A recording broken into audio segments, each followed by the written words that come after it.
ধন্যবাদ জানাচ্ছি আমাদের সাথে যুক্ত হওয়ার জন্য।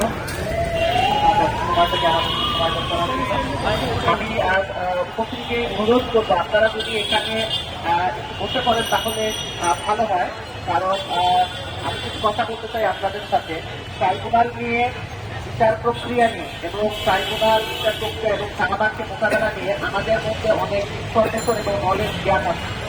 আমরা জানি না যে এই বিষয়গুলো আমরা কিভাবে মোকাবেলা করবো এবং কাদের সাথে আসলে আমাদের মোকাবেলাটা। আমার সবসময় সুযোগ হয় না আপনাদের সাথে কথা বলার, আমি দেশে থাকি না। আজকে যেহেতু এই সুযোগটা এসেছে আমি আপনাদের সাথে শেষ করে কথা বলতে চাই। এরপরে ইনশাআল্লাহ আমরা হালকা সাংস্কৃতিক একটা পর্ব রাখার চেষ্টা করবো, তারপর নিজের মানুষের মাধ্যমে আমাদের মধ্যে পেতে আছে। আজকে আরেকটা ইয়ে আছে, আমরা জানি না এটা আমরা কতক্ষণ বাস্তবায়ন করতে পারবো। জিনিসটা হচ্ছে ট্রাইব্যুনাল থেকে সম্পূর্ণ একটা ভুয়া বিচার প্রক্রিয়া ছিল এবং এখানে প্রার্থীদেরকে অনুরোধ করে প্রার্থী দেওয়ানো হয়েছে। এই ট্রাইব্যুনালে কিন্তু শুধুমাত্র এই ইজানি, কাদের মোল্লা, তারপর সাইদি, কামরুজ্জামান এদের উপর সুযোগ করা হয়েছে, বিষয়টা এরকম না। সেই সকল প্রার্থীদেরকে দিয়ে তাদের বিরুদ্ধে সাক্ষ্য দেওয়ানো হয়েছে তাদের উপরে সুযোগ করা হয়েছে। কিন্তু তারা সাক্ষ্য পেতে চায় না, তাদের মিথ্যা সাক্ষী দিচ্ছে না। আমরা সবাই সুখরতার তারে ঘটনা থাকি, এরকম সুখরতার তারে অসংখ্য আছে।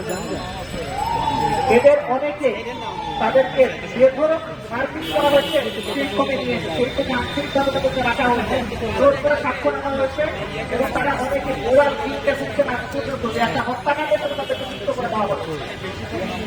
আমার দেশে কয়েকজন আগে আপনারা দেখেছেন যে মৌলানা আবুল কালাম আজাদের বিরুদ্ধে যারা সাক্ষ্য তাদেরকে রেকর্ড করা হয়েছে বা দেওয়ানো হয়েছে, তারা বিদেশ থেকে ইন্ডিয়ার মতো জায়গা থেকে তারা বসে বলছেন, ওখানে তো কেউ বিচার করবেন, আবার বিচার করবে নাকি ওখান থেকে বসে তারা বলছেন যে তাদেরকে কিভাবে সরকার চাপ প্রয়োগ করে প্রলোভন দেখিয়ে বিভিন্ন কোয়ার্শনের মাধ্যমে এই সাক্ষ্যগুলো আদায় করে দিচ্ছে।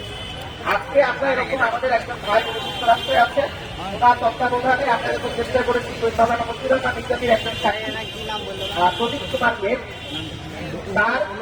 তার ঘটনা ইন্টারভিউর পর আমরা ইন্টারভিউ চালাটা চেষ্টা করবো তার এক্সপিরিয়েন্সটা কিভাবে তাকে স্টেপ কমিটি নির্যাতন করে তাকে শাস্তি দেওয়ানোর চেষ্টা করা হয়েছে এবং যখন আদালতে চলে এসেছেন তখন তিনি আবার মিথ্যা সাক্ষী দিতে রাজি হন না এবং সেখানে তার উপর আবার নির্যাতন করা হয়েছে। আমরা এই ঘটনাটা ইন্টারভিউটা ইনশাল্লাহ তার মুখ থেকে আজকে আমরা শোনার চেষ্টা করবো। ভিডিওটা আছে আমাদের কাছে প্রজেক্ট করো, আমি ইনশাল্লাহ ল্যাপটপ আমি অনুরোধ করবো আপনারা যদি বসে পড়েন তাহলে ভালো হয়।